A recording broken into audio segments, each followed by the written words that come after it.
Yung nangyayari kay Matt, I don't think it's because of a new COVID variant. Cora, ano ba talaga ang nangyari doon? May nabanggit si Matt na baka raw tama yung karding na baka raw nayanggaw siya at unti-unti nang nagiging aswang. Sa makabagong panahon, madali nang ipagsawalang bahala ang mga makalumang paniniwala, lalo pat napapalibutan ng nagagandahang teknolohiya. Pero paano kung mapunta ka sa isang lugar na hindi pa-gaanong naaabot ng makabagong sibilisasyon? Magiging ligtas ka pa kaya sa mga bagay na akala mo'y gawa-gawa lang ng malikot na pag-iisip? Kumusta mahal kong Anatics? Isa na naman pong bagong araw kaya isa na namang espesyal na pagtatanghal ang alay namin sa inyo. Lalo pa dahil meron ulit tayong bisita para sa ating storya ngayon. Mahuhulaan nyo kaya kung sino siya? Pero bago ang lahat, kung bago ka pa lang dito sa channel, please like, subscribe, and hit the notification bell para updated kayo sa bawat kwentong ilalabas. May bago tayong kwento 2 o 3 beses sa isang linggo. At ngayon, para sa tampok nating kwento.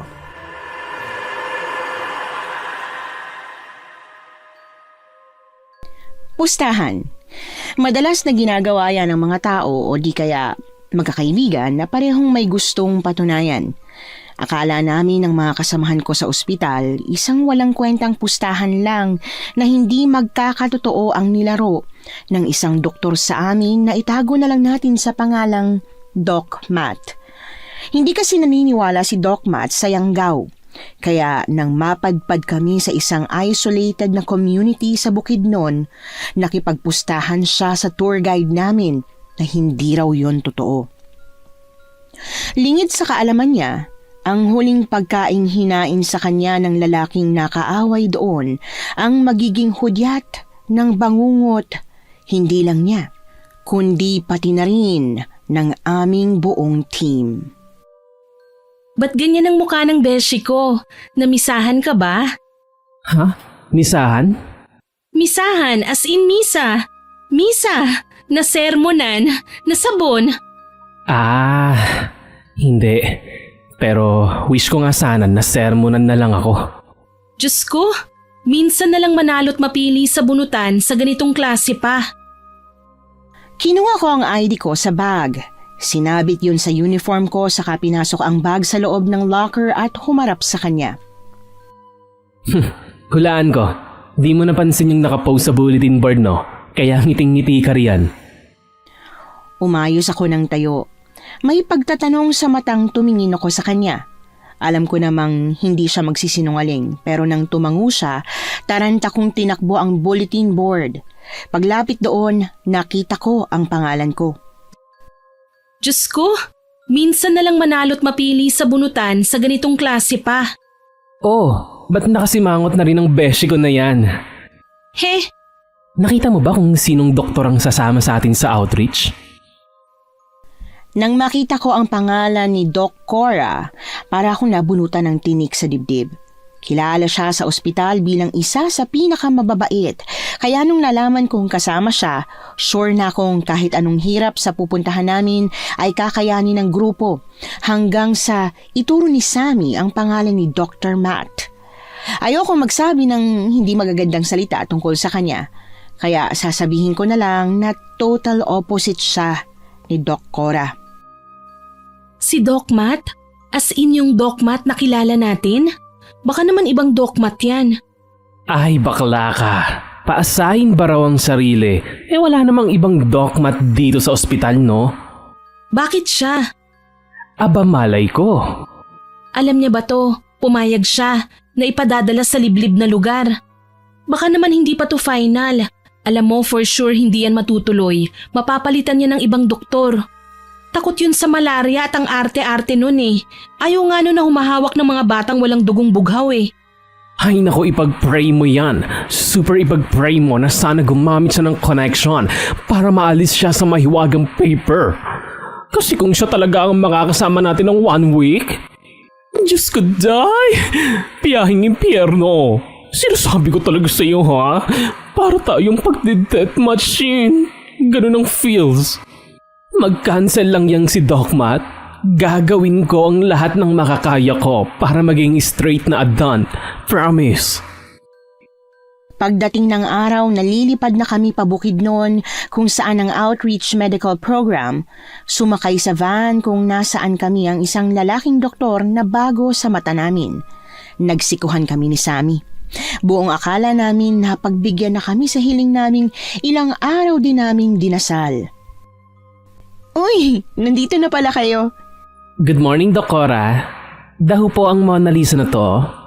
Si Doc Liam, bagong intern. Doc Liam, meet the sunshines ng ospital natin. Si Nurse Anisa at saka si Nurse Samuel. Samuel talaga, Doc? Hindi ko man nang po ba mahihiya sa Dior lip glow na suot ko? Ay nako, Doc Liam. Sa amin na lang po ang itawag mo sa akin. Nice to meet you, Sammy. Kinamayan niya si Sammy sabay extend ng kamay para kamayan din ako. Maganda ang mata ni Doc Liam. Kulay brown yon. Parang nakaka-hypnotize at pakiramdam ko na biktima ako. Kung hindi pa ako siniko ni Sammy, hindi pa ako matatauhan. Nice meeting you rin, Doc.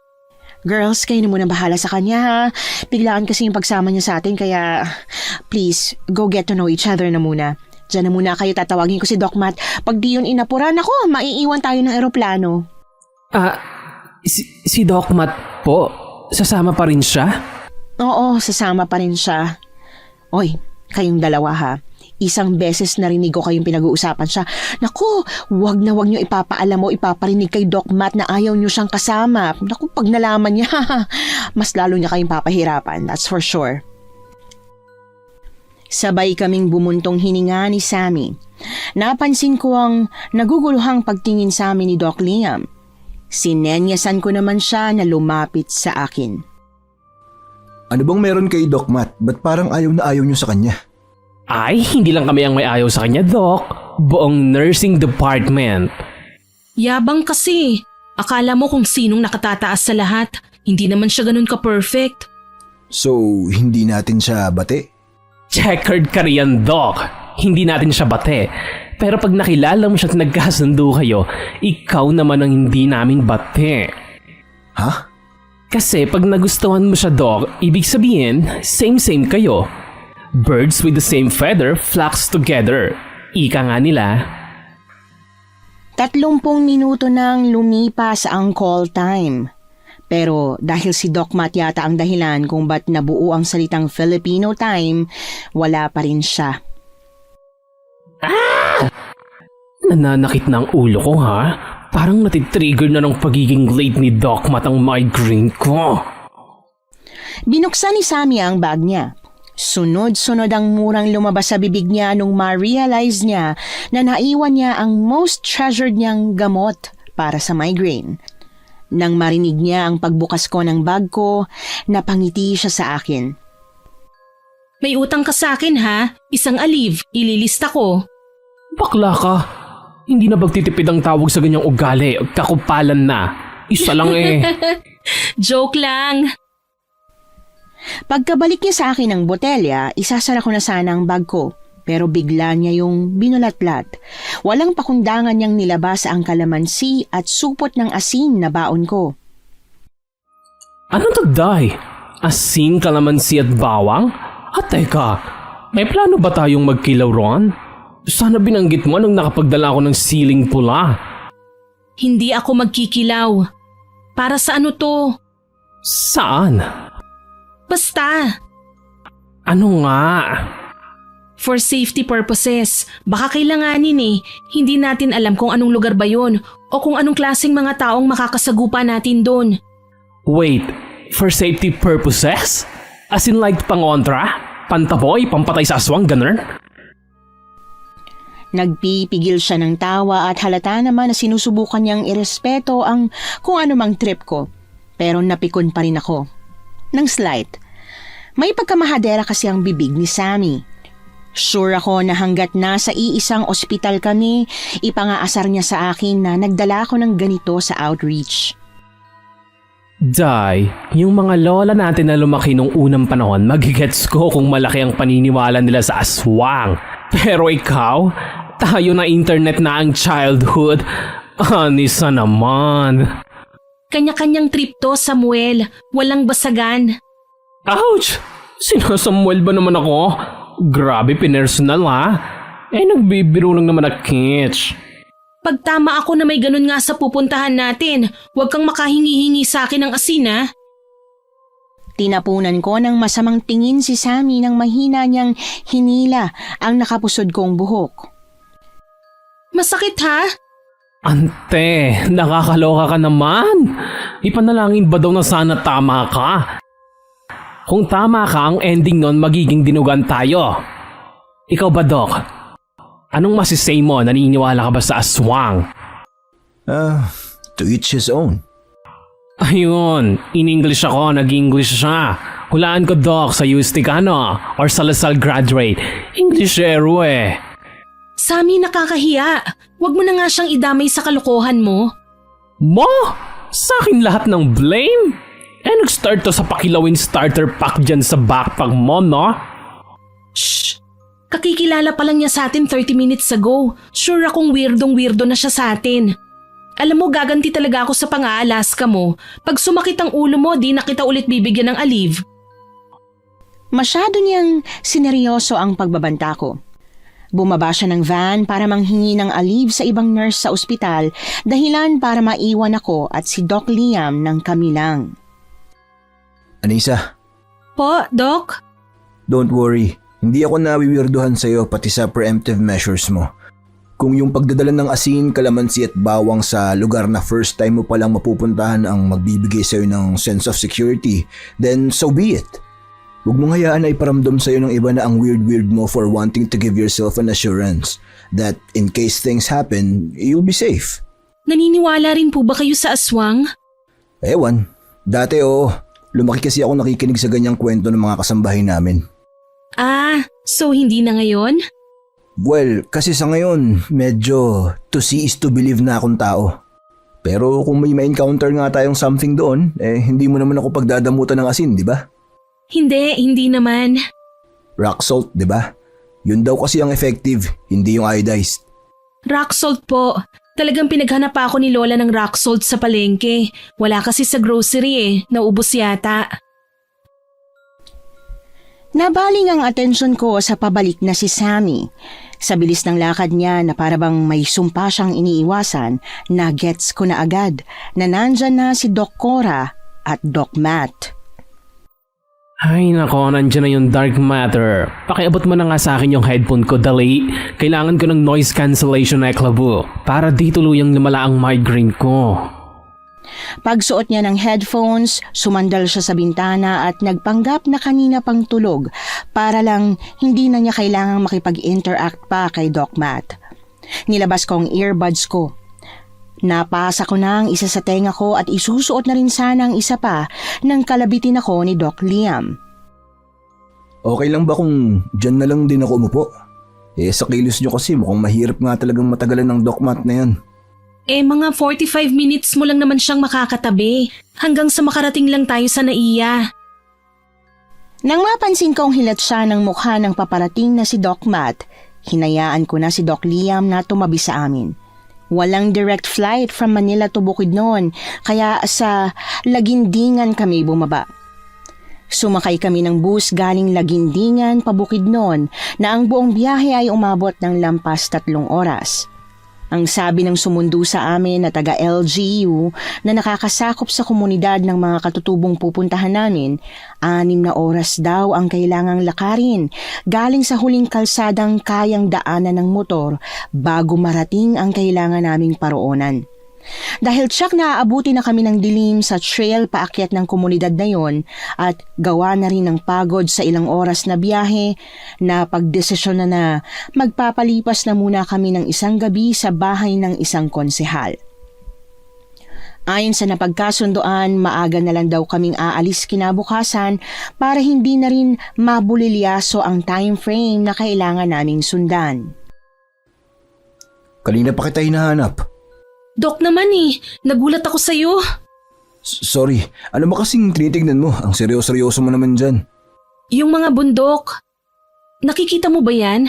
Yan daw yung aakyatin natin bukas. Akala ko naman may nakita ka ng kailangan nating gamitan ng rock salt. Bakit? Ikaw ba meron? May napansin ka bang kakaiba? Wala, tingin ko safe naman tayo sa kanila. Mukha naman silang mababait. Walang tumitingin sa atin na para bang takam na takam sila sa atay natin. Sira. Ay, sorry, Doc. Liam na lang, wala naman tayo sa ospital. Pag tayo lang, hindi na kailangan ng ganyang formalities. Kung ganon, Anisa na lang ang itawag mo sa akin. At ako naman si Third. Nilingon namin ang bagong dating na si Sammy. Third? Bakit third? Ang layo-layo sa Samuel Honoracio ha? Walang connect. Meron kaya.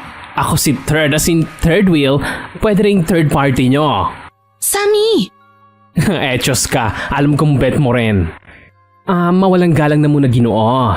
Kakalad ka rin ko muna si Maria Clara ha nang mapusod ko ang pagkahaba-haba niyang buhok. Sumunod ka na rin pala't kakain natin na walang ulam.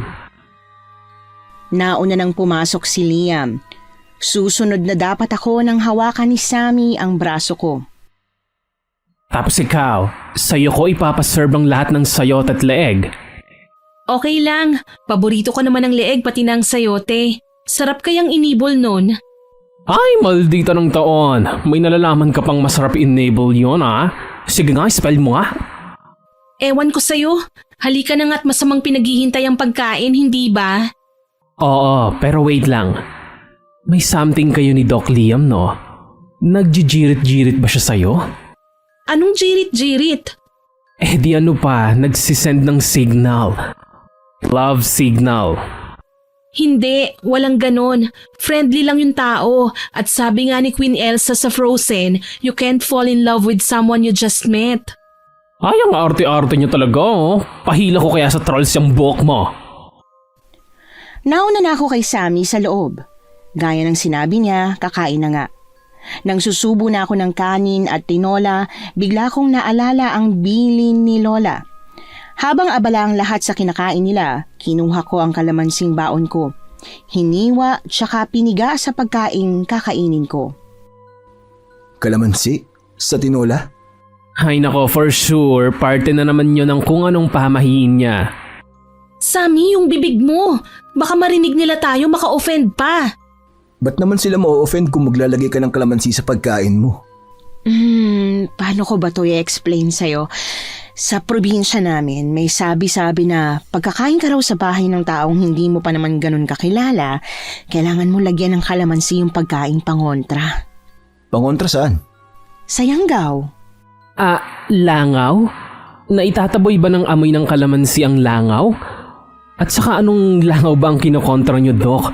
Wala namang langaw rito. Yanggaw, Sammy. Ya, hindi la.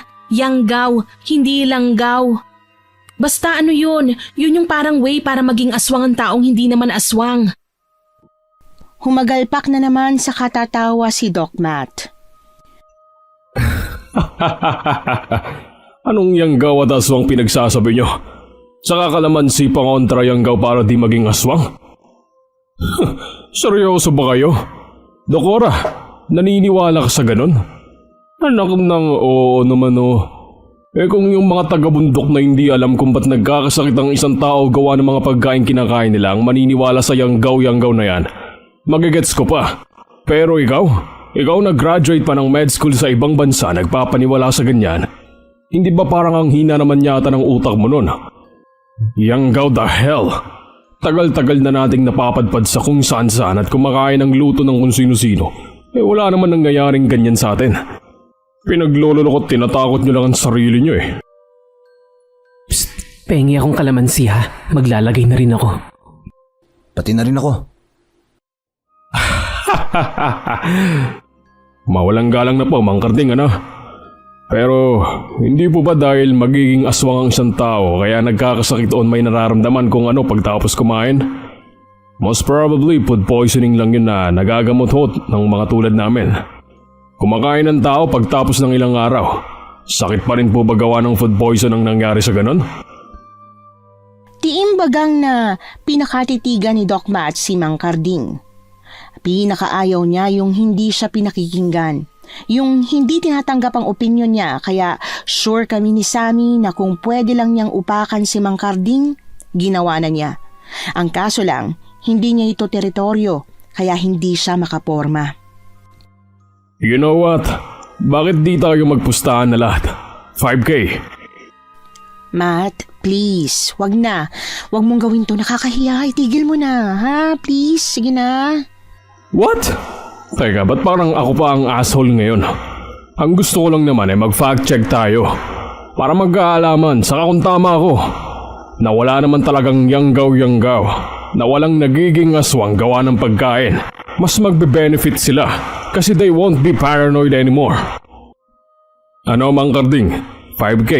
Pagbaba namin dito after 5 days galing taas at hindi ako okay kasi kakain ako ng mga pagkain na luto ng mga taga roon ng di kinalamansiyan. Bibigyan kita ng 5K. Pero dahil alam ko namang wala kang ganyang pera para ipusta, kung ako man ang panalo, gusto ko uminom ka ng isang basong purong kalamansi. Straight. At aaminin mo sa isang video recording na utu-utu ka. Doc Matt, What? Bakit ba tawag kayo ng tawag sa pangalan ko ha? Tama naman ako di ba? Utu-utu naman talaga sila para maniwala sa yanggaw-yanggaw na yan. Sa mga aswang-aswang. Kasi kung totoo yun, ba't nandito pa kayo? Bakit may natitira pa rito? O di kaya ron sa taas? Kung saan may nayayanggaw at nayayanggaw gaya ng sabi ninyo. Payag ako, Doc. Sige o, makikipagpustahan ako sa iyo. Pero dalangin ko lang na sana kayo ang manalo. Kasi hindi nyo gugustuhin kapag hindi. At hindi lang yun dahil matatapakan ng pride ninyo, Doc. Kundi dahil marami kayong mailalagay sa panganib. Buong grupo namin hiyang-hiya sa inasta ni Doc Matt, pero wala kaming magawa. Kung si Doc Cora nga, ayaw niyang pakinggan at sundin na i-drop na ang not so serious matter na pinaglalaban niya, alam namin ni Sammy na mas lalo siyang hindi papaawat at papasakop sa amin. Kinabukasan, 4:00 pa lang ng madaling araw ay umalis na kami sa bahay ng konsehal. Hindi ko sure kung talaga bang nakakatakot ang trail paakyat sa community na pupuntahan namin kasi madilim pa at ang tataas ng puno sa paligid na para bang kung ano-ano ng pangyayari ang na-witness nila na sila lang talaga ang nakakaalam o kung gawa ba ito ng naging pag-uusap namin tungkol sa aswang at sa yanggaw. Guys, 5 minutes, break muna. Mag-water break na rin kayo. Good job everyone, 2 hours na lang nandun na tayo. O basta wag niyong kakalimutan na lagyan ng kalamansi ang mga tubig niyo ha. Mamaya kasi may laway pala ng aswang yung pinagkuhanan niyo ng tubig sa baba. Maging aswang pa kayo. Alam ko naman na masamang i-wish na sana may mangyaring something sa kapwa natin. Pero para lang tuminuyang si Doc Matt, sana mayanggaw talaga siya. Tas iwan na natin dito. Kakairita eh. Sammy, marinig ka. Sige ka, baka ikaw na naman ang pagdiskitahan yan. O ikaw Nurse B, may sinasabi ka ba? Bukod sa hindi magandang tabas ng dila ni Doc Matt, alam din sa ospital na homophobic siya. Malaya siyang nakakapagsabi ng homophobic remarks kasi direktor ng ospital ang papa niya. Untouchable kumbaga. Yung pagtawag niya kay Sammy ng Nurse B, hindi yon ang unang beses.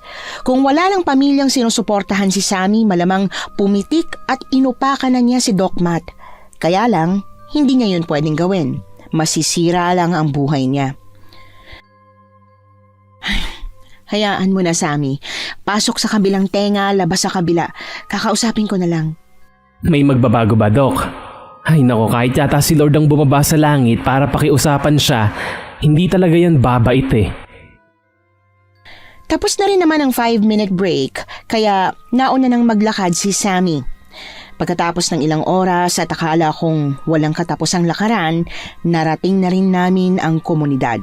Patanghali na noon, Late na kami sa time frame na kailangan naming sundin kaya hindi na kami nakapagpahinga't sinimulan na agad ang medical mission. Sabi ng iilang kasama namin na galing LGU, alam naman daw ng mga taga roon na darating kami. Ang kaso lang, hindi talaga sanay na may iba silang nakakasalamuha, kaya nakatingin lang sila na parabang inaaral muna nila kung pwede ba nila kaming pagkatiwalaan. Aba, sila na nga ang ginagawa ng pabor, ayaw pa nila. Kailangan ako pa ang susuyo para makita kung ano ang sakit na unti-unting pumapatay sa kanila. Huwag na, huy. Mamatay na lang sila kaysa ibaba kong sarili ko para sa kanila. Doc Matt! Makiramdam ka naman. Itong ginagawa mo, hindi na to basta pagiging dense o out of touch lang eh. Sadyang kupal ka lang talaga. Anong sabi mo? Kupal ako? Ako? Kupal? Eh kung paduguin ko kaya yung nguso mo nang makita natin kung sino ang kupal ha? Alam ng lahat sa ospital na may violent tendency si Doc Matt. Kaya nang ma-realize namin ni Sammy na pwedeng-pwede niyang mapagbuhatan ng kamay si Doc Cora gawa ng init ng ulo niya, umalis kami sa station namin at tumakbo sa kanya para pumagitna. O ano? Anong ginagawa niyo rito? Kasali ba kayo? Hindi naman. O gusto niyo na isali ko kayo ha? Alis! Bumalik kayo ron mga peste! Mas peste ka. Sammy! Aba, anong sabi mo? Aba, gusto mo pa na ulitin ko ha? Mas peste ka. Ikaw ang pinaka-pesteng taong nakilala ko. Akala mo kung sino kang magaling? Eh mas marami pang ang intern na kaya kang lamunin ng buo eh. Anak ka lang talaga ng may posisyon kaya maayos ang post mo sa ospital. Pero kung hindi, sure akong walang tatanggap sa'yo. Eh di ba nga, mas marami ka pang palpak kaysa sa napapagaling na pasyente. Nagpantig ang tenga ni Doc Matt sa huling sinabi ni Sammy. Kinwelyuhan niya si Sammy at sasapakin na sana nang sinalubong ni Doc Liam ang kamao niya. Pinilipit nito ang braso niya at saka wala siyang kahirap-hirap na binalibag. Lalo pang idiniin ni Doc Liam si Doc Matt sa damuhan habang ang braso nito'y hawak niya pa rin. May binulong na kung ano si Doc Liam. Nang pakawalan niya si Doc Matt, padabog na lang itong tumayo sabay pasok sa kubo kung saan mag-stay ang mga lalaki. Sammy, okay ka lang? Natamaan ka ba niya? Okay lang. Kaso Diyos ko, mag-aladra ako Malfoy kaya ang kumag na yun. Ala Draco Malfoy? Opo, Doc. Mapa my father will hear about this, ganun. Ay, may trabaho pa kaya akong babalikan pagbalik natin? O kailangan ko nang i-upgrade ang resume ko tapos cover letter? May babalikan ka pang trabaho. Sagot kita. Balik na ako sa station ko. Okay ka na, di ba? Sagot niya ako? Paano niya ako sasagutin? Teka, ano ang apelido ni Doc Liam? D? Parang D eh. Liam Aquino D yata. Nakita ko sa ID niya. Related ba siya sa chairman ng ospital natin? Tumingin kami kay Doc Cora. Imbis na bigyan kami ng diretsahang sagot, sumenyas na lang siya na huwag kaming maingay. Hoy bakla, kapag na-secure mo ang bag after nito, ambunan mo ko ng biyaya ha? Taray, anak ng chairman of trustees ang nabihag ng ganda mo. Sammy! Para makuha ang tiwala ng mga tao sa maliit na komunidad na yon, nagdesisyon kami ni Doc Cora na magpalaro sa mga bata kinabukasan. Sina Liam at Sammy tumulong sa mabibigat na gawain ng kalalakihan at ako naman ang tumulong sa mga kababaihan. May sarili silang native language. Bagaman naiintindihan nila kahit papaanong sinasabi namin, hindi namin sila naiintindihan. Kaya medyo pahirapan ang pakikipag-usap sa kanila. Ang alam lang namin, mababait sila. Nung pangatlong araw namin sa kanila, saka pa lang namin talaga nasimulan ang kailangan naming gawin. Anissa, umiiyak ka ba? Po, Doc? Hindi po, hindi ako umiiyak. Napuwing lang po ako. Patapos na ang araw kaya tapos na kami sa unang batch ng mga taga rito na kailangan naming tingnan. Kinuha ni Liam ang box ng medical supplies na ginagamit kong palusot para mawala sa isip ko ang bigat ng dibdib ko. Wala na akong nagawa kundi ang magpatianod sa kanya nang hilahin niya ako papunta sa likod ng tent kung saan walang makakakita sa amin. Sorry, Doc. Napaka-unprofessional ko. Na-brief naman kami ni Doc Cora eh. Alam ko naman na pag ganito hindi dapat nagpapadala sa emosyon. Pero naawa po kasi talaga ako sa mga batang tinignan ko eh. Lahat po sila malnourished. Nahihirapan ng huminga at gawin ng mga simpleng bagay na... Yung isa ko pong nanay na nakausap, 5 sa 7 anak niya namatay sa severe malnutrition. Tapos yung natitirang 2, nakaratay na lang sa kanila. Gusto ko po silang matulungan. Gustong gusto pero hindi naman sapat yung ilang araw natin dito para magamot ko sila. Para masiguro ko na hindi na ulit mamamatayan ng anak yung nanay na nakausap ko. Napasinghot na lamang ako. Habag na habag ako sa mga bata, sa mga magulang, sa lahat ng taong nandito. Yun yata ang dahilan kung bakit kahit ang bango-bango ni Liam at ang higpit-higpit ng yakap niya sa akin ay hindi ko nagawang makaramdam ng kilig. Habang kino-comfort niya ako at pilit na pinakakalma, bigla kaming nakarinig ng sigawan. Pagbalik namin, nakita namin ang isang lalaking katutubo na paulit-ulit na sinasapak ang nakabulagtang si Doc Matt. Tumigil lang ang lalaki nang pumagitna na ang parang tribal chief nila.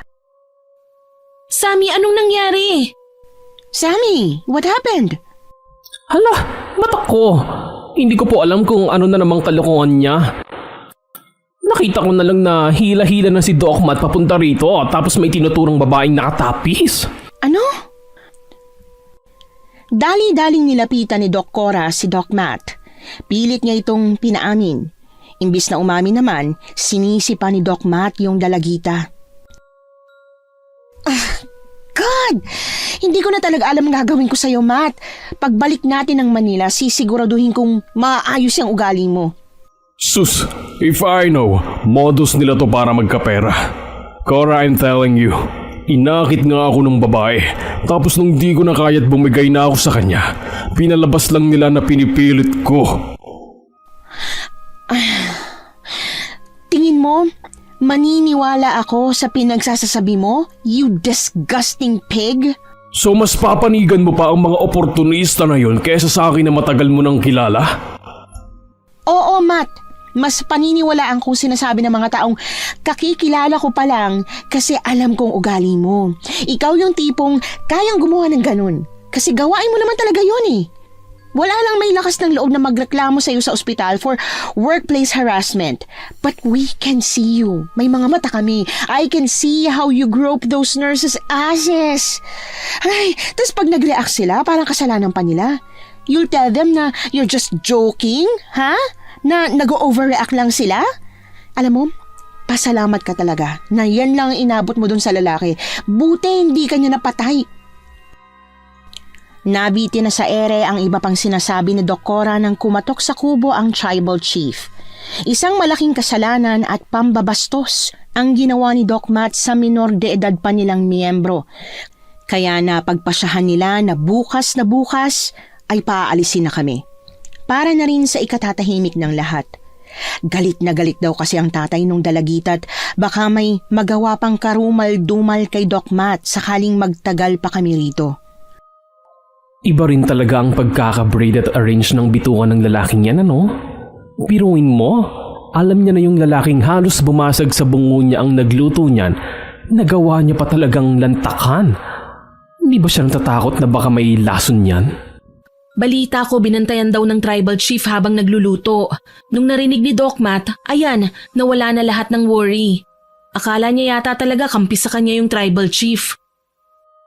Mas lalo akong natakot maghapunan gawa ng idea na aksidenteng pinasok ni Sammy sa isip ko. Nagkape lang si Doc Cora at kami ni Sammy ay maligamgam na tubig na lang sana ang planong ihapunan. Hanggang sa lumapit sa amin si Liam, bit-bit ang mga energy bar. Thank you. Pero paano ka? Okay lang ako. Ito na lang ang akin. Kinuha niya ang tasang may lamang maligamgam na tubig mula sa kamay ko. Hindi ko na nasabing na inuman ko na yon kasi lumapat na ang labi niya sa exact spot kung saan ako umiinom kanina. Bakit? Hindi, wala. Ano lang, may 6 hours hike kasi tayo bukas. Sabi ni Mang Karding, mas mahirap daw ang pababa kesa pataas. Hindi sapat yung maligamgam na tubig. Okay lang. 3 na lang kasi yung energy bar. Binigay ko yung isa kay Doc. Hati tayo nitong sakin. Wala rin naman akong gana, kaya baka hindi ko rin to maubos. Hindi ko na hinintay ang sagot ni Doc Liam. Hinati ko ang energy bar at agad na kinagatan ang sa akin bago ko binigay ang parte niya. Naiiling niyang kinuha yon mula sa kamay ko't kinagatan habang ang mata niya'y diretso ang tingin sa akin. Kahit wala ng laman ang bibig ko, para pa rin akong mabibilaukan dala ng pamumungay ng mata niyang kaunting-kaunti na lang ay magpapabigay na sa akin. 11:00 na ng umaga nang makarating sina Mang Karding para sunduin kami. Nagpahinga lang sila ng mga kalahating oras bago kami umalis. Lampas 1:00 yon kaya inabutan na kami ng dilim sa trail. Palibasa maraming malalaking puno na ang sanga at dahon ay tumatabon sa langit at liwanag ng araw, mas mabilis na dumilim sa loob ng gubat na aming nilalakaran. Hindi ko alam kung napaparanoid lang ba ako kasi parang okay naman ang lahat pero pakiramdam ko sa hindi kalayuan mula sa grupo namin may kung sino o kung anong nakamasid. Binabantayan nila ang bawat hakbang namin. Dinadama ang amoy namin. Ani? Napasinghap na lang ako sa kadahan-dahang bumuntong hininga. Okay ka lang ba? Anong tinitignan mo? Parang kanina ka pa mukhang distracted ah. May napapansin ka bang kakaiba? Sa paligid? Lilingalinga sana si Liam pero biglang humawak si Mang Karding sa braso niya sabay iling. Huwag nyo silang hahanapin. Huwag nyong ipapaalam na alam nyong binabantayan nila tayo. Pag nalaman nilang alam natin, baka hindi na nila tayo pababain. Nila? Sinong si... Sumenya si Mang Karding na wag na akong magtanong. Tapos sumigaw siya na kailangan na naming magmadali sa paglalakad kasi delikado na raw yung trail.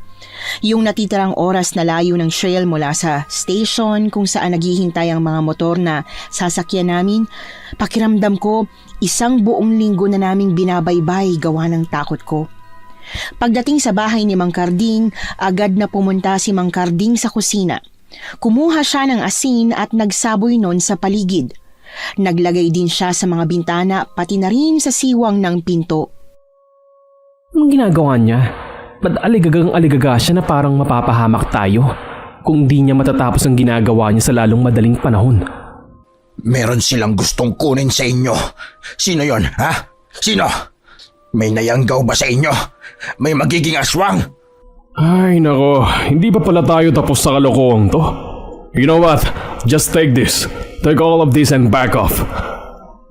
Nasa 20 mil na yan ha. Tigilan mo na ang yanggaw-yanggaw na yan. Walang nayanggaw sa amin. Okay kaming lahat. Pero nasa paligid sila, Matt. Nararamdaman ko sila. May binabantayan sila. Nagkakaganyan lang ang mga yan kapag kukunin na nila ang pinakabago nilang miyembro. Hinila ni Doc Matt si Mang Karding papunta sa pinto. Kahit anong sigaw ni Mang Karding na wag buksan yon, hindi siya nakinig. Plano sana ni Doc Matt na i-kick out si Mang Karding pero bigla siyang natigilan pagbukas ng pinto. Alam ko na may nakita siya.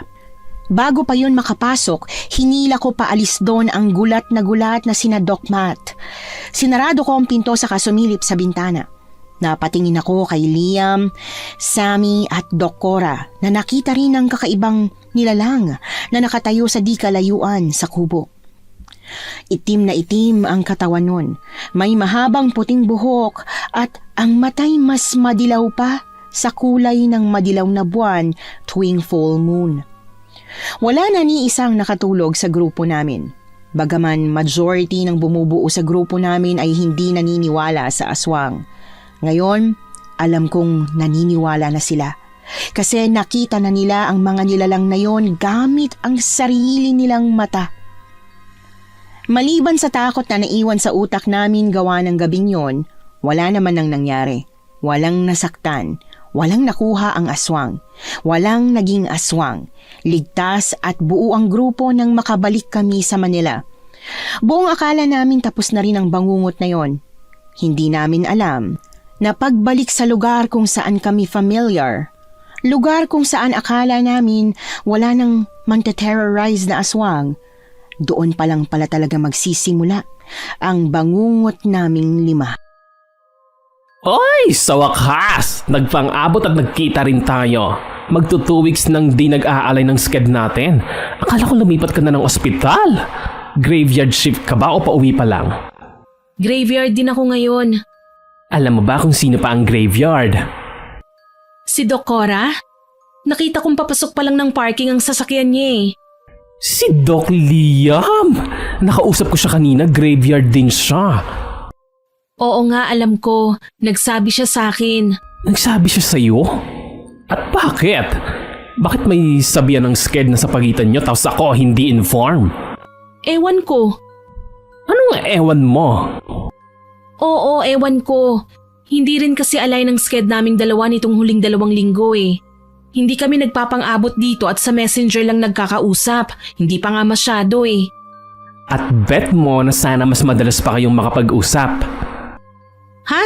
Hindi naman. Ano ang gusto mo? Malinawan. Gusto kong malinawan kung ano ba talaga ang pakay niya sa akin para sana alam ko rin kung paano ko siya i-entertain. Hindi ko kasi alam kung may something ba sa amin tulad ng pinipilit mo. Kasi nung minsang nakita ko siya nung pa-out na siya at papasok ako, may kausap siyang nurse. Parang ganun din siya sa akin eh. So selos ka. Confused, Sammy. Magkaiba yon. Oo nga. Pero parang yung dalawang yon ang nararamdaman mo at the moment jealous and confused. Ewan, baka. Sabihin na nating oo na nagsiselos ako ng konting-konti.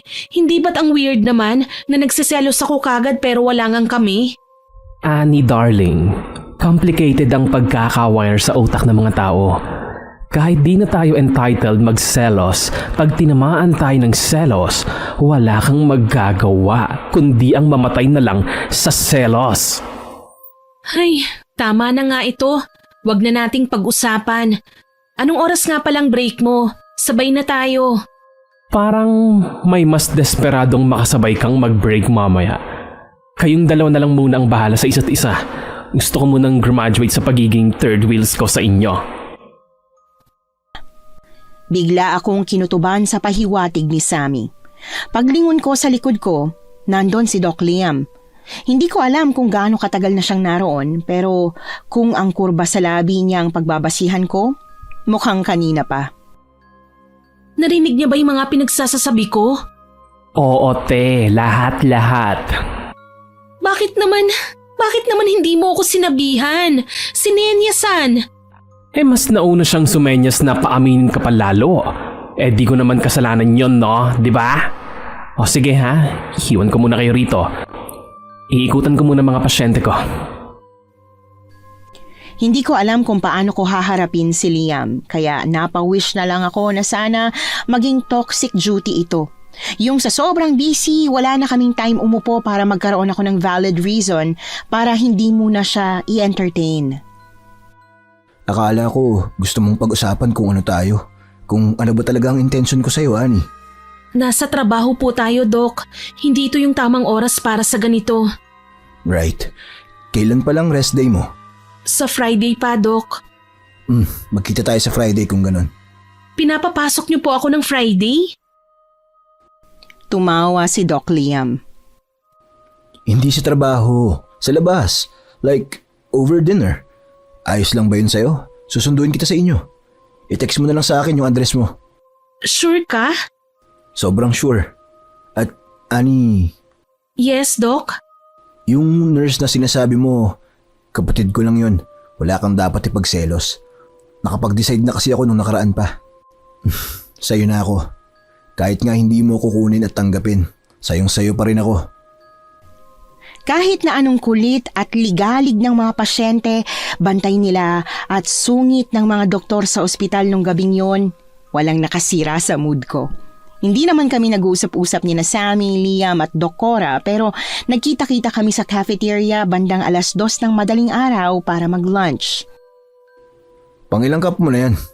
Pangatlo na pero last na to. Hindi na ulit ako magdadagdag para pag clockout ko mamaya hindi ako mahihirapang matulog. Hatid kita mamaya.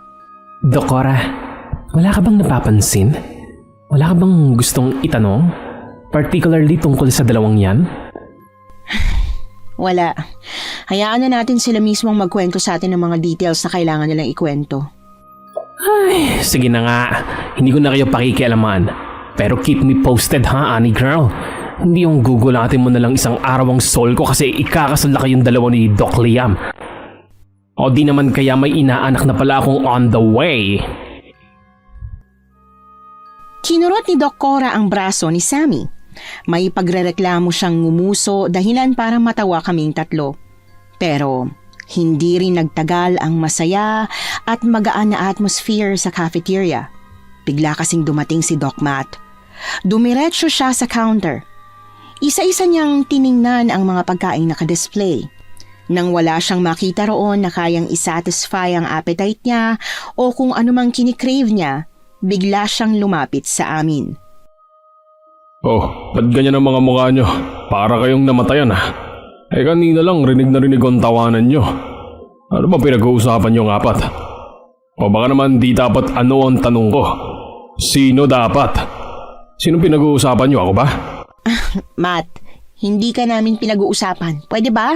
Huwag kang praning. Tsaka, bakit ganyan ang amoy mo? Ang lansa mo?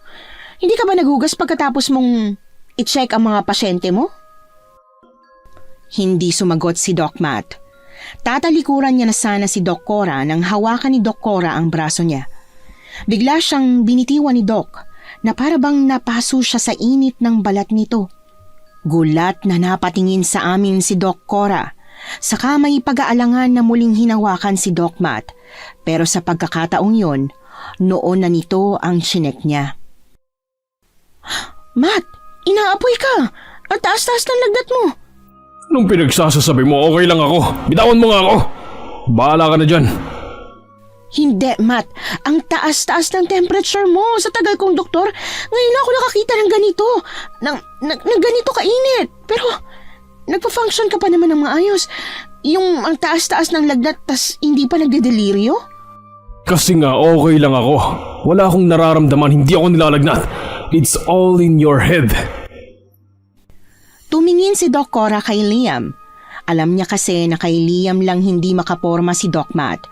Kahit na alam kong imposibleng mali lang si Doc Cora nang naramdaman nung nasalat niya si Doc Matt, nagulat pa rin ako nung narinig ko kay Liam na mataas nga ang body temperature ni Doc Matt. Kahit ayaw ni Doc Matt at pinipilit niyang ayos lang siya at walang nararamdaman, sinugod siya sa emergency room para matingnan. Si Doc Cora na mismo ang tumingin sa kanya at ako ang nag-assist kay Doc Cora. Anissa, ano ba yan? Ba't ang tagal-tagal mo? Hindi mo ba makita ang ugat ni Matt? Doc, nakikita ko po. Sobrang protruded at parang namamaga nga po ang ugat niya. Oh, ba't hindi mo pa rin siya nakukuha na ng dugo? Hindi po nagpe-penetrate sa balat ni Doc Matt yung mga karayom. Napuputol po. Ano? Annie, that's impossible. Kumuha si Doc Cora ng bagong syringe. Agad akong tumabi para makapwesto siya. Tahimik at focused siya habang dahan-dahan niyang ibinabaon ang karayom sa balat ni Doc Matt. Noong una, akala ko successful niya nang nakukunan ng dugo si Doc Matt na palpak lang nung ako kasi si Doc Matt ang pasyente pero hindi. Bago tuluyang bumaon ang karayom sa ugat ni Doc Matt, nakita kong naputol yung karayom. Ramdam kong nagulat si Doc Cora sa nangyari pero hindi niya yun pinahalata sa akin. Kumuha siya ng isa pang syringe pero ganun din ang nangyari. Tumawag siya ng isa pang nurse. Nagpadala siya ng panibagong supply ng syringe, yung mas malaki ang karayom, yung mas makapal. Para kaming nabunutan ng tinik nang mag-penetrate na ang karayom sa ugat ni Doc Matt.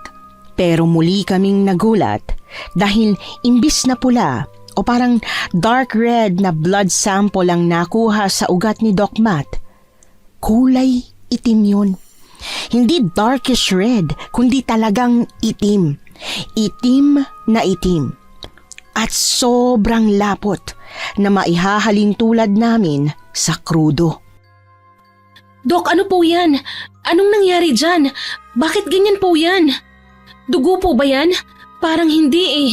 Parang langis po. Naka-encounter na ba kayo ng ganyan? Tawagan mo si Dr. Tetanco, pati si Dr. Lau. Papuntahin mo sila dito. Sabihin mo emergency. Rare case po? Anissa, bilis! Wala na tayong oras! Opo, tatawagan ko na po.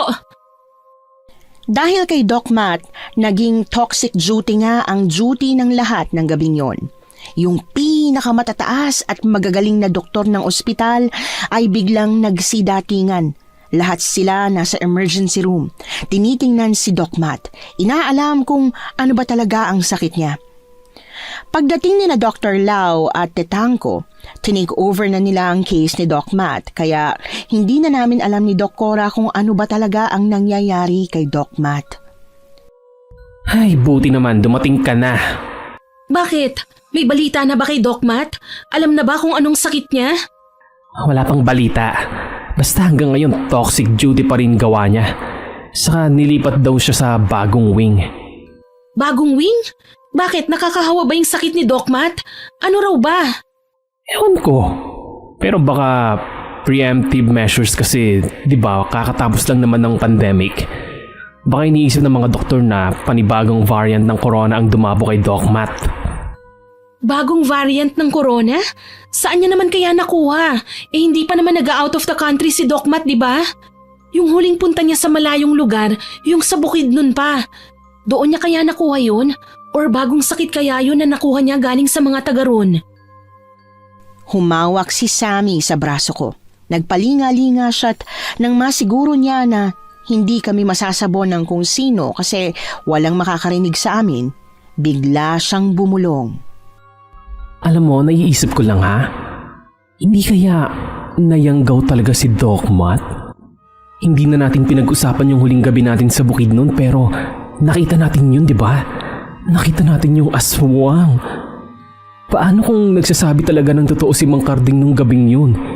Na kaya biglang may aswang dun, na kaya may sumunod sa ating aswang kasi may kukunin na sila sa grupo natin. Kasi may nayanggaw pala. At si Doc Matt yun? Natahimik ako at napaisip kung niyanggaw nga kaya si Doc Matt. Lumaki akong naririnig kay Lola at sa mga amiga niya sa probinsya ang tungkol sa yanggaw. Ang alam ko lang, nagiging aswang na rin ang nayanggaw. Pero ang detalye sa transition o kung gaano katagal bago maging ganap na aswang ang taong nayanggaw, wala akong alam.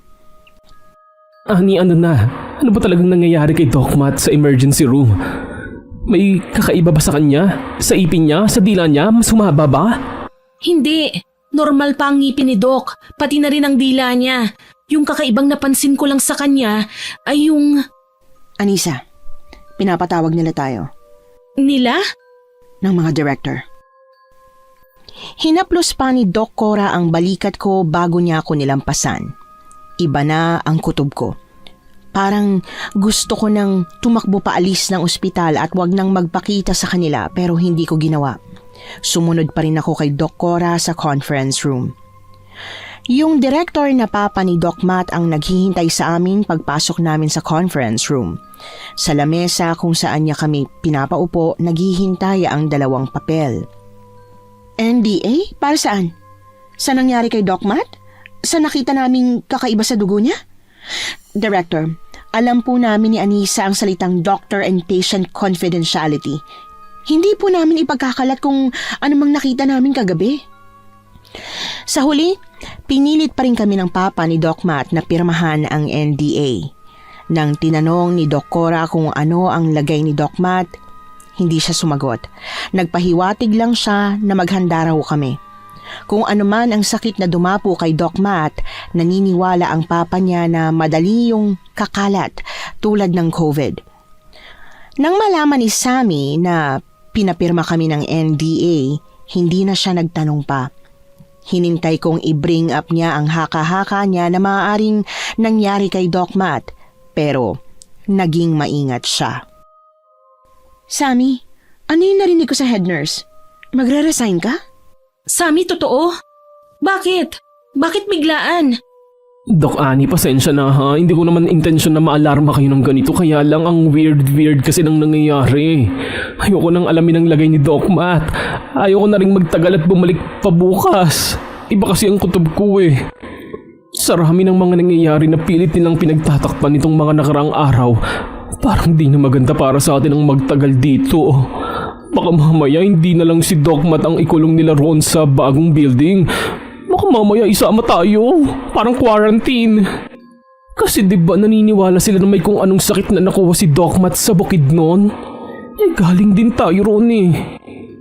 Paano kung mag-assume sila na carrier na rin tayo ng sakit na yun, tapos ma-isolate at ma-quarantine kasama si Doc Matt? Sabay kaming napakatok ni Doc Cora sa table. Umasa kami na sa pamamagitan ng pagkatok na ganon, hindi magkakatotoo ang mga pinagsasasabi ni Sammy pero mapagbiro ang tadhana.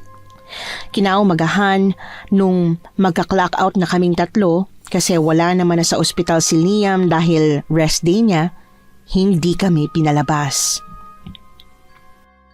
Doc Cora, anong sabi nila? Teka, ba't dinala nila tayo rito? Bakit nila tayo kinukulong dito? Bawal to, diba? Illegal to. Tatawag ako ng pulis. Walang magagawa ang pagtawag mo ng pulis, Sammy. Oo, pupunta sila rito. Pero sasabihin lang ng mga doktor na carrier tayo ng nakakahawang sakit. Na pwede tayong pagsimulan ng epidemic at yun, hahayaan na sila ng mga pulis na i-quarantine tayo. Quarantine? Epidemya? Bakit confirmed na ba na bagong variant ng COVID ang meron si Doc Matt? Mas delikado ba yun kesa sa COVID na alam natin? Mas nakakahawa? Mas nakamamatay? Ano bang symptoms ni Doc Matt? Ano bang nangyayari sa kanya? Talaga bang sakit yun? Talaga bang may sakit siya? Hindi kaya nagiging aswang na siya? Nabalot ng katahimikan ng conference room kung saan kami panandaliang kinulong. Nakipagtansyahan ako sa kanilang dalawa pero hindi nila alam ang ire-react nila. Bumaling ako kay Doc Cora. Piniga ko siya na back upan ng claim ko pero hindi siya nakapagsalita. Doc, nakita mo rin yung nakita sa amin sa Bukidnon, hindi ba? Tapos nung chinecheck natin si Doc Matt, halos hindi siya talaban ng ordinaryong karayom, hindi ba? Tsaka yung dugong nakuha natin sa kanya. Iba yung kulay, maitim at masyadong malapot. Ani, pwede kasing baka merong hyperviscosity syndrome si Matt kaya ganun kalapot ang dugo niya. Eh yung itim na itim niyang dugo, ano pong paliwanag doon? Malalim na bumuntong hininga si Doc Cora. Nakakita tayo ng aswang. Nakumpirma nating may aswang nga pero hindi naman natin pwedeng i-assume na yun yung nangyayari kay Matt. Na nagiging aswang siya. I am not trying to invalidate you or your feeling. Pero sakaling aswang na nga si Matt, hindi ba't matutunagan natin yun? Malalaman natin. Kasi may aatakihin siya dito. Manginginain. Kailangan ba umabot pa sa ganun bago tayo matakot? Bago natin ito seryosohin? Saka may NDA, di ba? Pinatatahimik nila kayo? Dok, tingin niyo ba na kung sakaling may mga napatay at nakain na pala si Doc Matt sa kung saan man siya na-isolate, hindi pagtatakpan ng papa niya ang kahalimawang nangyari sa kanya? Panigurado pagtatakpan. Sure akong gagawin nilang lahat para maitago ang ganung pangyayari. Pero ipapaalam din nila kay Papa ang ganun at malalaman ko. Wala pa namang ganung balita kay Papa.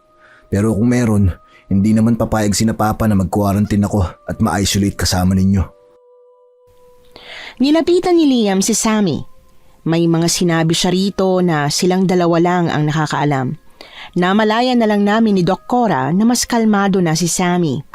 Pinili niyang magpalamig muna sa isang sulok at pagkaraan ng ilang minuto ay saka siya lumapit sa amin para mag-sorry sa mga sinabi niya at pag-overreact. Nung araw na yon, sinailalim kaming apat sa iba't ibang test. Hindi ko mabilang kung ilang karayom bang tinusok sa akin para sa blood samples ko.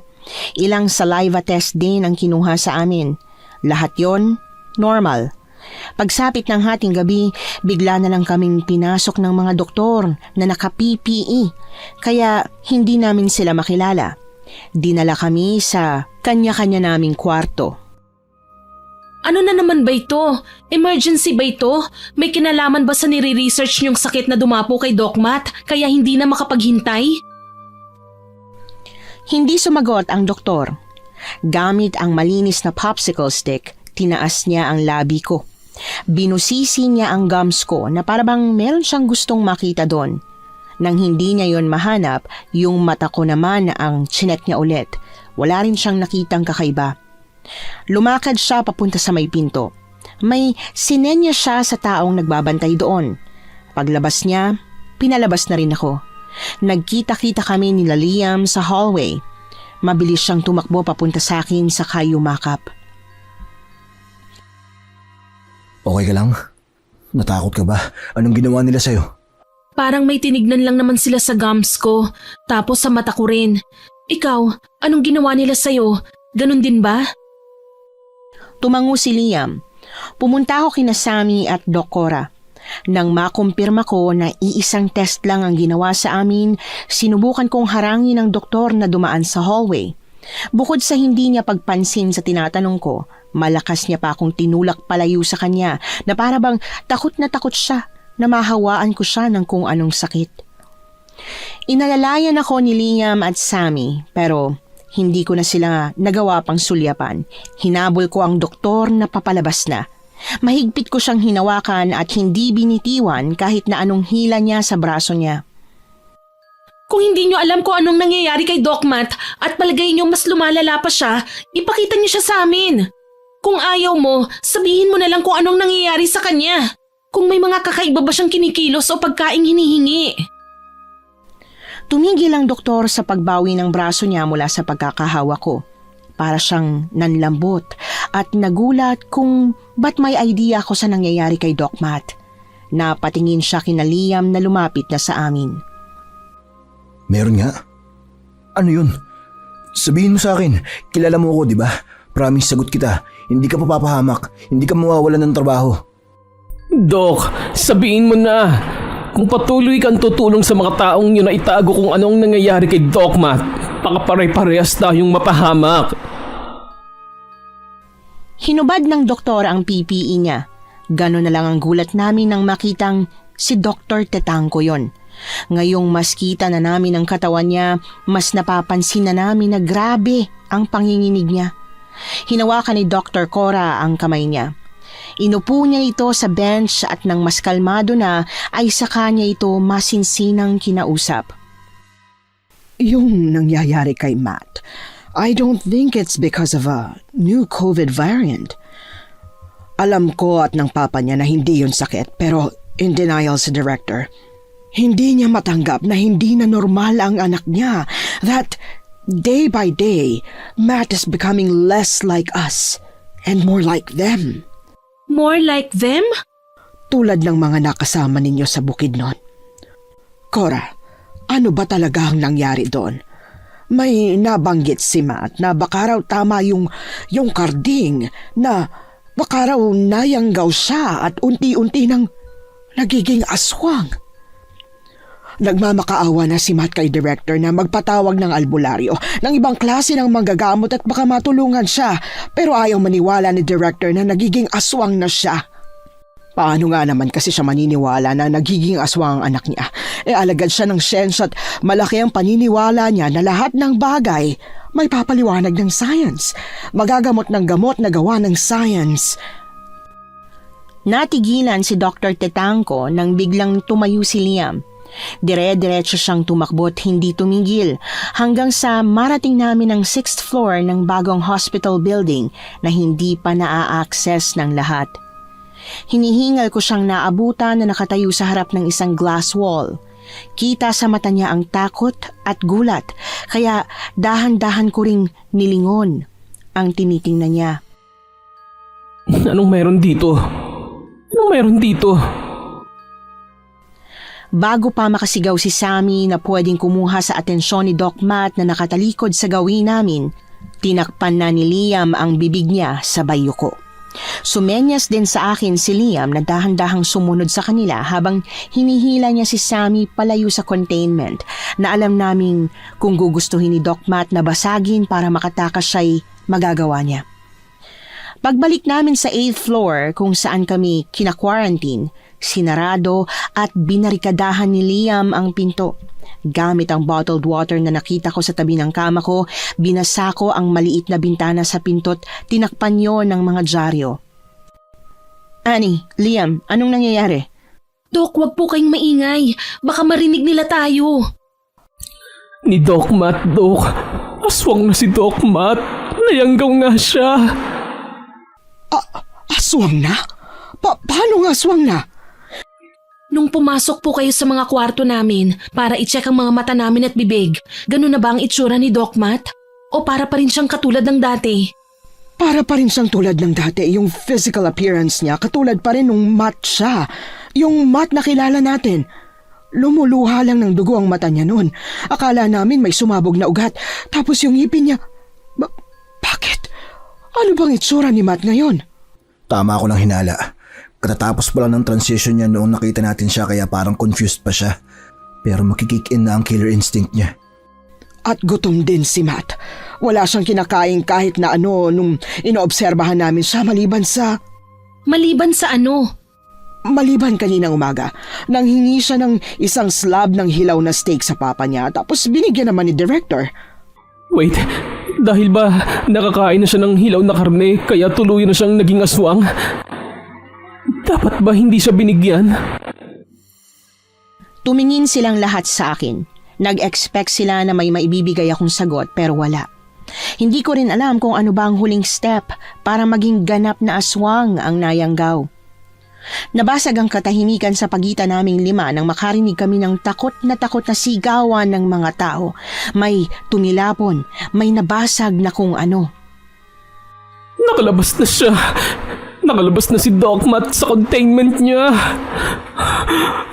Lagot na tayo, maaamoy niya ba tayo rito? Mahanap niya ba tayo? May pupunta ba dito para iligtas tayo? O pinabayaan na nila tayo? Ay nako, mamamatay na tayo rito pero hindi pa ako pwedeng mamatay. Mabawi pa ako sa mama ko. Pag-aaralin ko pang bunso namin. Abuga siya pa naman ang gusto noon. Mahal niyo na taon pa ang aabutin. Hindi. Sammy, hindi. Makinig ka sa akin. Hindi tayo mamamatay. Makakabawi ka pa sa mama mo. Pero kailangan mo kong tulungan. Natalunin si Doc Matt, yung aswang. Doc naman, nurse lang po ako, hindi albularyo. Sammy, gusto mo bang makalabas dito ng buhay o hindi? Gusto po. Eh di makinig ka kay Liam at kay Anissa.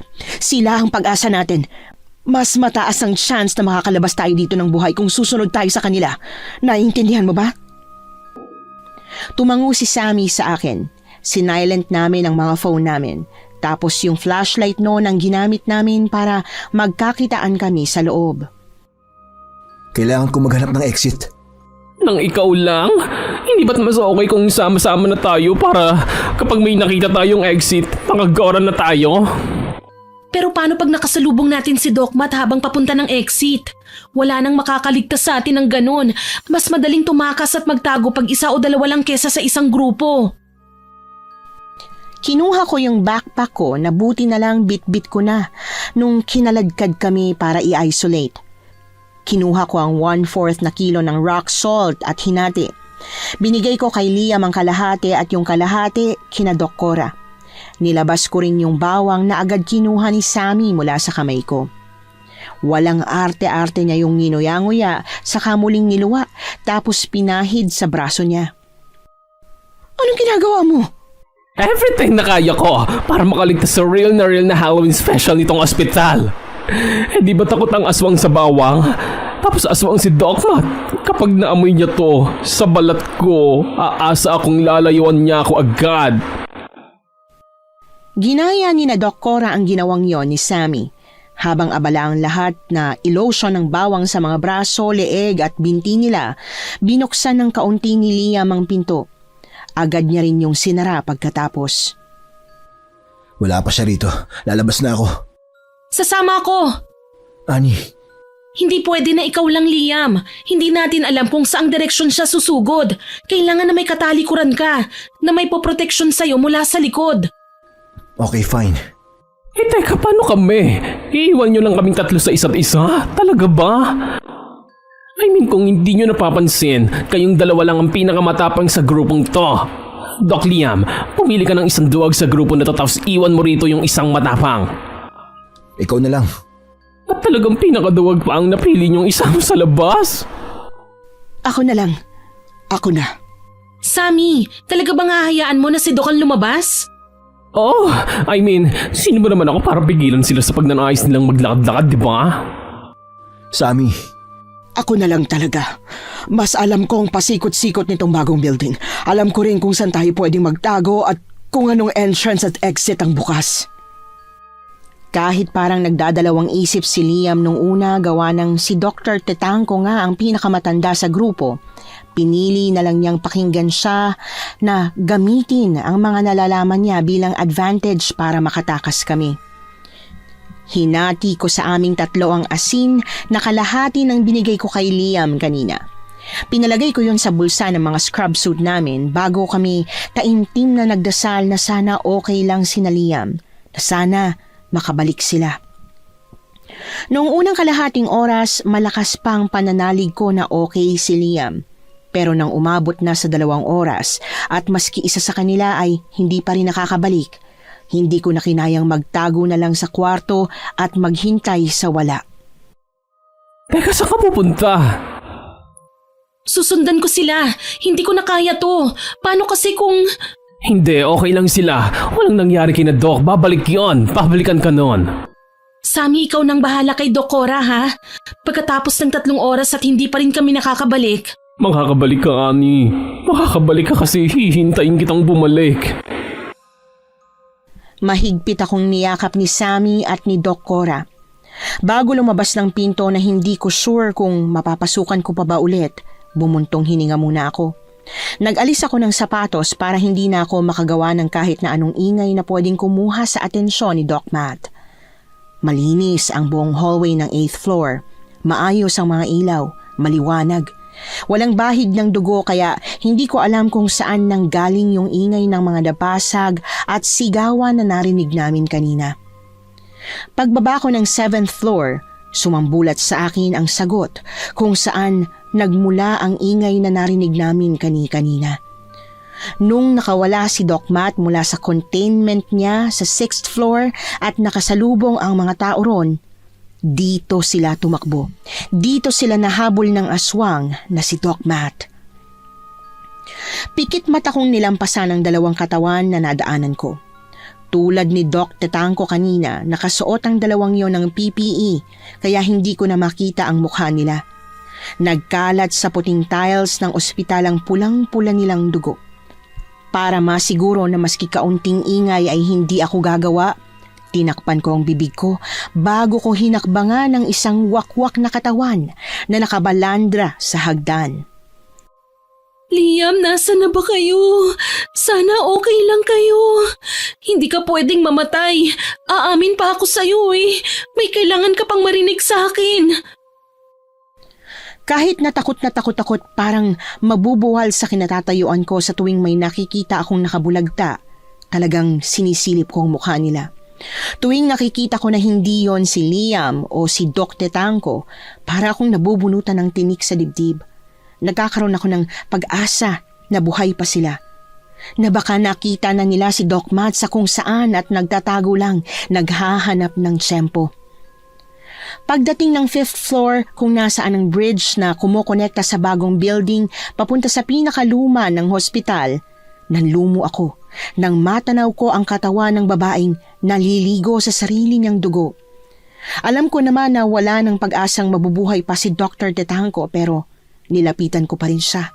Bago siya tuluyang malagutan ng hininga, may tinuro siya sa akin. Ang akala ko katawan ng ni Liam ang tinuturo niya kaya laking gulat ko nang makita ko si Doc Matt sa pinakadulo ng hallway. Nakatingin siya sa akin at tahan-tahan ang hakbang niya papalapit na parabang alam na alam niyang wala naman akong mapupuntahan. Na kahit na anong takbo ko, mapapasakamay niya pa rin ako. Tumakbo ko papunta sa pinto ng connecting bridge at galit na napamura nang makita kong nakasara yun. May mga nakabarikada doon kaya hindi ko yon mabuksan. Alam nilang magiging aswang na si Doc Matt at sinadya nila kaming ikulong dito. Papa niya bang may gawa nito?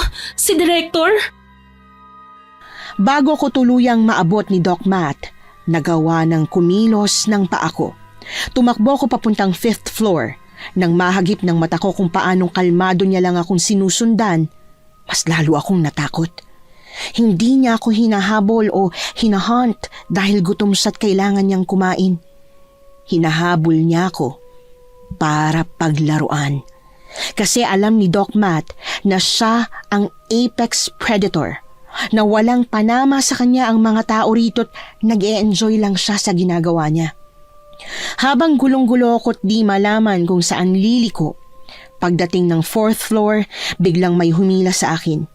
Hindi ko na rin nagawang sumigaw dahil sa gulat, dahil mabilis niya rin tinakpan ang bibig ko. Nang makita kong si Liam at may kalmot ang mukha niya at may tama siya sa tagiliran, dali-dali na akong sumama sa kanya. Nakita ko si Dr. Tetangko. Patay na siya. Ang akala ko patay ka na rin. Natakot ako, Liam. Nakita ko siya. Nakita ko si Dr. Matt. Hindi na siya gutom. Naglalaro na lang siya. Pinaglalaroan niya lang tayo. Gustong-gusto niya na takot tayo. Na alam natin na wala tayong kawala sa kanya. Kasunod ko lang siya. Alam niyang nandito ako. Alam niyang nandito lang ako, Liam. Hinila ako ni Liam papunta sa likod niya nang marinig namin ang mabibigat na yabag ni Doc Matt. Pakanta-kanta at may tono niyang tinatawag ang pangalan ko habang binubuksan niya ang bawat kwarto sa 4th floor. Nang matapat siya sa pinto kung saan kami nagtatago ni Liam, mas lalo pa akong hinila ni Liam palayo ron kahit na wala na kaming pwedeng puntahan pa. Walang kahirap-hirap na nawasak ni Doc Matt ang pinto. Parang papel niya lang yung pinunit mula sa hamba sa kadahan-dahang binitiwan. Doc Matt, para mo ng awa. Hayaan mo na kami. Patakasin mo na kami. Pabayaan mo na lang kami. Wala naman kami kasalanan sa'yo eh. Hindi naman kami ang may gawa niyan sa'yo. At saka hindi ba? Ilang ulit ka pa naming pinaalalahanan ng kailangang gawin para hindi ka mayanggaw. Pero ikaw naman tong hindi nakinig at... Ikaw, wala ka namang kasalanan sa akin. Wala kang atraso. Pero ang lalaking yan, meron. Kung gusto mong patakasin kita at hayaang mabuhay, ibigay mo sa akin ang lalaking yan. Pati na rin si Doc Cora at Nurse B. Nagulat ka? Akala mo hindi ko alam na nagtatago lang kayo? Alam mo, Ani, alam ko kasi kanina ko pa kayo naaamoy. Gusto ko lang na mababad muna kayo sa takot. Bumitaw si Liam sa kamay ko. Sinubukan kong abutin siya at pigilan pero mabilis siyang umabante. Diretso ang tingin niya kay Doc Matt habang dahan-dahan niya itong nilalapitan. Anong gagawin mo? Liam! Nawala ang kalmadong ekspresyon sa mata ni Doc Matt matapos maglaslas ni Liam. Piniga niya ang palapulsuhan niya at pinahid ang dugo sa kanyang mukha't leeg na parabang lalo niya pang pinatatakam ang aswang. Tuluyang nawala ng kontrol si Doc Matt. Sinunggaban niya si Liam. Nang makita kong lalapat ng bibig ni Doc Matt kay Liam, saka pa lang ako natauhan. Kinuha ko ang asin sa bulsa ko't sinabo yon kay Doc Matt. Nasaktan siya't nagalit. Dahil sa ginawa ko parang nakalimutan niyang natatakam siya sa dugo ni Liam at ako naman ang tinarget. Wala akong plan B. Ang akala ko kasi tuluyan ng manghihina at mamamatay ang aswang kapag sinabuyan ng asin pero hindi pala. Nanghihina lang sila pero kayang-kaya pa rin nilang makapanakit. Takbo, Anissa! Takbo! Tumakbo ka na! Iwan mo na ako! Paglabas ko ng pinto, bumungad sa akin ang kamay ni Doc Cora. At yung metal pole, yung ginagamit para paglagyan ng mga bandera na hawak ni Sammy ang sumalubong kay Doc Matt paglabas niya ng kwarto. Bumaon yon sa dibdib ni Doc Matt. Pero para masigurong mas mapupuruhan pa siya't hindi na basta-bastang makababawi, pinagtulungan naming tatlo na lalo pa yung itarak sa dibdib niya. Sumuka ng itim na dugo si Doc Matt. Malakas siyang umangil sa sakit pero hindi pa rin kami tumigil. Diniin namin ng diniin yung bakal saka siya tinulak sa glass wall.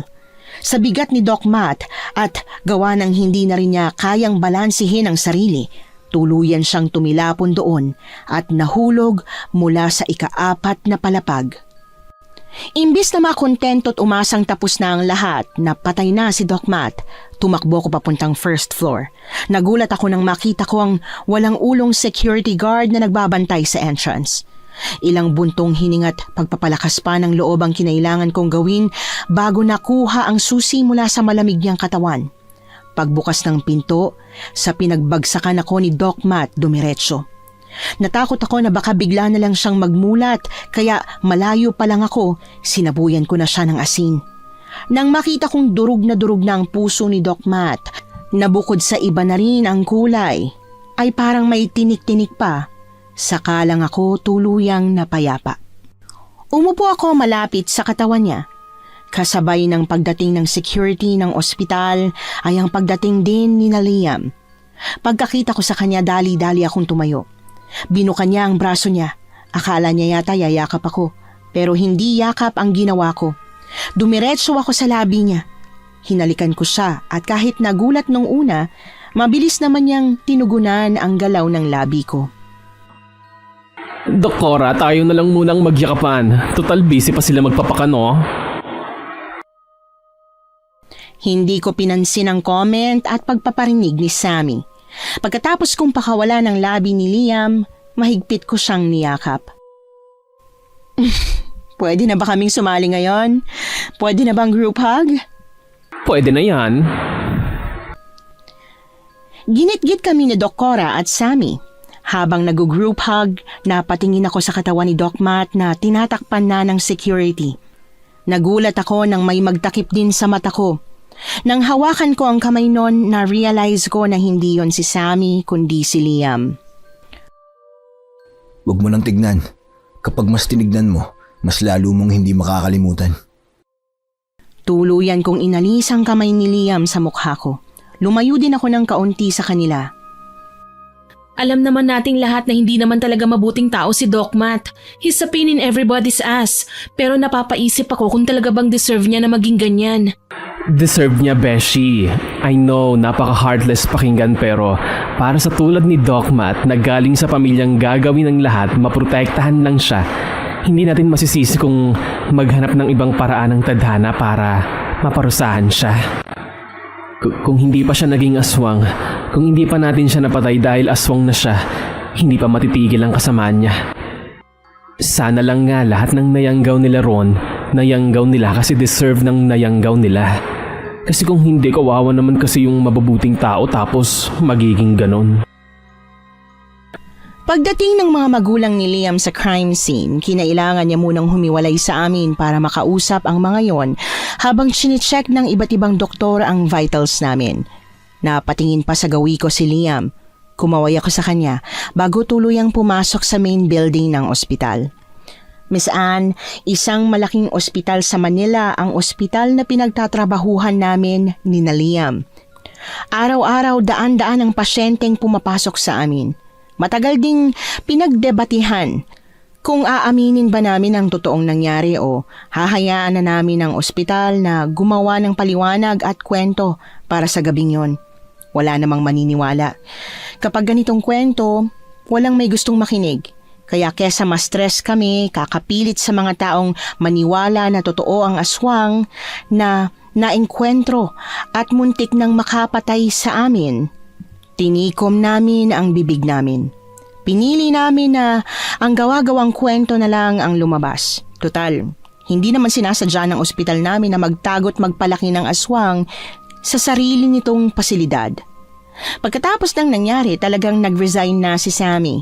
Nagkakausap pa rin kami pero hindi na masyado gawa ng pagkakaiba sa oras. Nurse na po kasi siya sa Canada. Si Doc Cora, ako at si Liam, nasa ospital pa rin kami. Kung minsan, may pilit pa rin nagpapaamin sa amin sa nangyari pero nananatiling tikom ang bibig namin. Sakaling mapakinggan ito ng mga kasamahan namin sa ospital, Miss Anne. Ito na po yun. Ito na po yung katotohanan sa pagkamatay ni Doc Matt noong gabing yon. Hanggang dito na lamang po ang aking kwento. And more power po sa inyong channel, Miss Anne. Nagmamahal, Anisa. Nagustuhan niyo po ba ang ating kwento ngayon? Aba, hindi po araw-araw nating makukumbidahan ang ating espesyal na bisita, si Miss Winnie, na siyang gumanap kay Nurse Anisa. Hindi ko talaga akalain na mapagbibigyan niya ang aking invitation dahil alam kong sobrang busy din siya sa kanyang sariling channel, ang Miss Winnie Horror Stories dito rin sa YouTube. At kung nagustuhan niyo ang kwento natin ngayong araw, aba subscribe na dito sa ating channel at pati na rin kay Miss Winnie. Click the notification bell ha para updated ka sa tuwing maglalabas kami ng bagong kwento. Click like at mag-iwan na rin ng comment. Masayang-masaya ako tuwing nagbabasa ng messages mula sa inyo. At kung may sarili kayong karanasan na gusto nyong ibahagi sa amin, email lang sa missanhorrorstories@gmail.com. Dire-diretso lang, missanhorrorstories@gmail.com. Malay nyo, sa susunod, yung kwento na ninyo ang binabasa namin para sa ating mga tagapakinig. Hanggang dito na lang muna at maraming salamat sa inyong panonood.